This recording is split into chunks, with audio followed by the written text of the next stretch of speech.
दोस्तों, हमारे जीवन में बिजली का विशेष महत्व है क्योंकि इसके माध्यम से ही हमारे घर में जितने भी इलेक्ट्रॉनिक चीजें हैं वो चलती हैं। इमेजिन कीजिए बिजली के बिना अंधेरे में डूबी एक ऐसी दुनिया जहां इलेक्ट्रॉनिक उपकरणों की गड़गड़ाहट की जगह एक भयानक सन्नाटा है। मोमबत्तियां और तेल के लैंप रोशनी के प्राथमिक स्रोत हैं। संचार हस्तलिखित पत्रों और आमने सामने की बातचीत पर निर्भर है। एक और आज इलेक्ट्रिक व्हीकल्स की होड़ लगी है, वहीं बिना बिजली के परिदृश्य में घोड़े की टापों की गड़गड़ाहट और जीवाश्म ईंधन पर चलने वाले इंजनों की गड़गड़ाहट का बोलबाला है। अब कोई स्ट्रीमिंग सेवा या वीडियो गेम नहीं है, इसकी बजाय लोग लाइव प्रदर्शन देख रहे हैं। प्रकृति की ध्वनियां अधिक स्पष्ट हो जाती हैं। आज की जनरेशन के लिए ये कल्पना थोड़ी अजीब है, लेकिन सबसे महत्वपूर्ण बात यह है कि देश के विकास में बिजली का विशेष योगदान है। कई लोगों के मन में सवाल आता है कि बिजली का आविष्कार किसने किया था। अगर आप इसका जवाब नहीं जानते हैं तो हम आपको आज के एपिसोड में बिजली का आविष्कार किसने किया था उसके बारे में विस्तार पूर्वक जानकारी देंगे। लेकिन बता दें कि बिजली का आविष्कार नहीं हुआ था, बिजली की खोज हुई थी, क्योंकि बिजली हमेशा से ही दुनिया में मौजूद थी। आविष्कार बल्ब और बैटरी का हुआ था। दोस्तों, एनर्जी कभी खत्म नहीं होती है, ये एक रूप से दूसरे रूप में कन्वर्ट होती रहती है। बिजली की खोज में किसी एक वैज्ञानिक की भूमिका नहीं बल्कि कई वैज्ञानिकों की भूमिका रही है। खोज के बाद समय के साथ आगे से आगे इसमें सुधार होता गया। आज बिजली बनाने के कई अलग अलग तरीके प्रचलित हैं। चलिए थोड़ा पीछे चलते हैं। लगभग 600 ईसा पूर्व यूनान में थेल्स नाम का एक दार्शनिक था। उसने देखा कि कांच या अंबर को रेशम या बिल्ली की खाल से रगड़ा जाता है तो उसमें कागज के छोटे छोटे टुकड़ों को आकर्षित करने का गुण आ जाता है। हालांकि इस छोटे से प्रयोग का कोई विशेष महत्व नहीं था। अभी तक के प्रयोगों का उद्देश्य बिजली बिल्कुल भी नहीं था। ये वो दौर था जब लोग केवल नई चीजों को जानने और समझने का प्रयास कर रहे थे। उसके बाद कई सैकड़ों सालों तक इस पर किसी का ध्यान नहीं जाता है।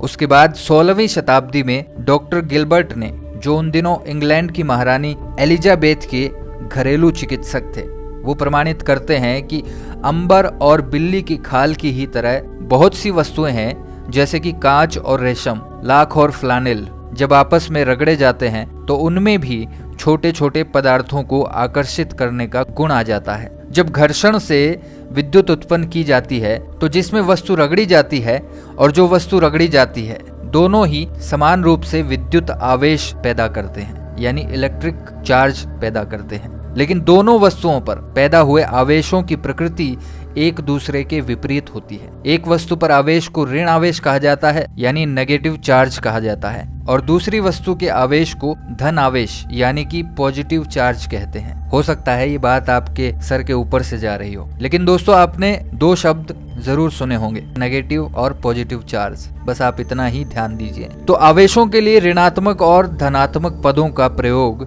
सर्वप्रथम बेंजामिन फ्रैंकलिन नाम के एक वैज्ञानिक ने किया था। जून 1752 एक दिन इसका एक्सपेरिमेंट करने के लिए उन्होंने अपने बेटे विलियम की मदद से एक पतंग बनाई, जिसकी बॉडी देवदार की लकड़ी की 2 क्रॉस पट्टियों और कागज की बजाय एक रेशम के रुमाल से बनी थी, क्योंकि ये हवा और बारिश से फटती नहीं थी। उन्होंने कंडक्टर के रूप में पतंग के ऊपरी भाग पर 1 फुट लंबे तार को जोड़ा और डोर के निचले हिस्से पर, जहां से इसे पकड़ा जाता है, वहां एक रेशम रिबन और एक धातु की चाबी लगा दी और इस पतंग को उड़ाने लगे। जब तूफान उसकी पतंग के ऊपर से गुजरा तो कंडक्टर ने उसकी पतंग में बिजली प्रवाहित कर दी। पतंग पर बिजली नहीं गिरी, बल्कि कंडक्टर ने आवेशित बादल से पतंग, डोर और धातु की चाबी, इन पर नकारात्मक चार्ज खींचा। जब बेंजामिन फ्रैंकलिन ने चाबी के पास अपना हाथ लगाया तो उसे भी झटका लगा, क्योंकि नेगेटिव चार्ज ने उसके शरीर में पॉजिटिव चार्ज को आकर्षित कर लिया। इससे उन्होंने प्रूव कर दिया कि आसमान में चमकने वाली बिजली और उनके द्वारा पैदा की गई इलेक्ट्रिसिटी एक ही तरह की है। इसके बाद फ्रांस के वैज्ञानिक जॉर्ज लेक्लांशे ने एक गीला बैटरी बनाकर उसमें से बिजली पैदा किया और उन्होंने जस्ता और कार्बन का छड़ बनाया, यानी कि एक रोड बनाया, और अमोनियम क्लोराइड के घोल में उसको डुबाकर बिजली पैदा की। इसके बाद साल 1800 में एल्सेंड्रो वोल्टा ने पहली विद्युत सेल बनाई जिससे बिजली प्राप्त की जा सकती थी। वोल्टा ने साबित कर दिया कि बिजली रासायनिक तरीके से पैदा की जा सकती है। उन्होंने एक बैटरी पॉजिटिव और नेगेटिव कंडक्टर यानी कि कॉपर और जिंक की रोड्स को सल्फ्यूरिक एसिड के साथ इस्तेमाल करके बनाया और इसी वैज्ञानिक के नाम से ही वोल्ट यूनिट का नाम पड़ा। बैटरी के आविष्कार के बाद साल 1831 में माइकल फैराडे ने एक आविष्कार किया। उन्होंने ये बताया कि यदि तांबे के तार से बनी कोयल में एक चुंबक को आगे पीछे किया जाए तो बिजली पैदा हो जाती है। उनके इस सिद्धांत के माध्यम से ही विद्युत पैदा करने की पद्धति का निर्माण किया गया और इसी सिद्धांत के द्वारा जनरेटर का भी विकास हुआ। सबसे पहला सफल विद्युत डायनेमो या जनरेटर जर्मनी में सन 1867 में बनाया गया। इसके बाद सन 1878 से 1879 में अमेरिका के वैज्ञानिक थॉमस एडिसन और ब्रिटिश वैज्ञानिक जोसेफ स्वान दोनों ने लाइट बल्ब का आविष्कार किया। हालांकि बल्ब का आविष्कारक थॉमस एडिसन को बताया जाता है जबकि जोसेफ स्वान ने भी इसका आविष्कार किया था। इस बारे में अभी भी मतभेद है कि पहले किसने बल्ब बनाया। यूके में एक अदालती लड़ाई के बाद इन्हीं दोनों वैज्ञानिकों ने मिलकर एक एडिसवान नाम की कंपनी के तहत एक साथ काम किया और सेलुलोज फिलामेंट से बने बल्ब बेचे। लेकिन अभी भी वोल्टा के डायरेक्ट करंट यानी कि डीसी बैटरी का सिद्धांत ही इस्तेमाल किया जा रहा था। इसमें खतरा ज्यादा था और डीसी करंट को अधिक दूरी पर ट्रांसमिट नहीं किया जा सकता था, इसलिए जगह जगह इलेक्ट्रिक प्रोडक्शन बनाने पड़ते थे। दोस्तों तभी एंट्री होती है निकोला टेस्ला की, जो थॉमस एडिसन की कंपनी में ही काम करते थे। टेस्ला को मॉडर्न एनर्जी सिस्टम का जनक भी माना जाता है। उन्होंने डीसी करंट की कमियों को देखते हुए एसी करंट पर काम करना शुरू किया।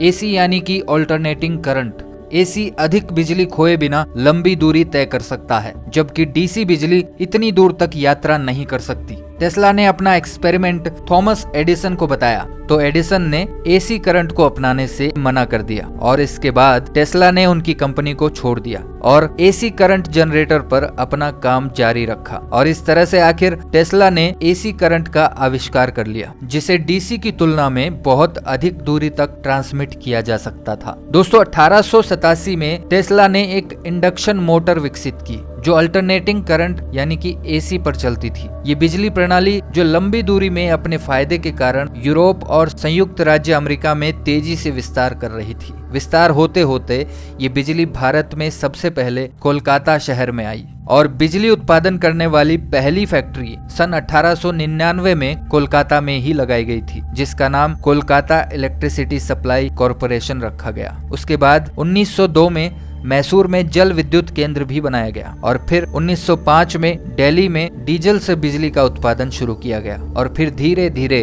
भारत के दूसरे शहरों में भी बिजली उत्पादन शुरू हुआ। दोस्तों इस तरह से बिजली की खोज से लेकर आधुनिक उपकरणों में इसके उपयोग तक के सफर में कई वैज्ञानिकों की भूमिका रही है। आज के दौर में बिजली उत्पादन कई सोर्सेज से किया जाता है, जैसे कि पानी, कोयला, तेल, गैस और सूरज। दोस्तों क्या आप जानते हैं आसमान से गिरने वाली बिजली 10 करोड़ वोल्ट की होती है। आकाशीय बिजली में इतनी ऊर्जा होती है कि सिर्फ एक ही बार में 1.5 लाख ब्रेड को आप सेक सकते हैं, जबकि हमारे घर में जो बिजली प्रयोग में लाई जाती है वो 220 वोल्ट की होती है। 1930 में हुई एक आर्कियोलॉजिकल खोज में बगदाद में प्राचीन बैटरीज निकल कर आई। दुनिया में सबसे ज्यादा बिजली पैदा करने वाला देश चीन है और भारत तीसरे स्थान पर आता है। तो दोस्तों ये थी बिजली की कहानी। मिलते हैं ऐसी ही किसी और कहानी के साथ अगले एपिसोड में। धन्यवाद।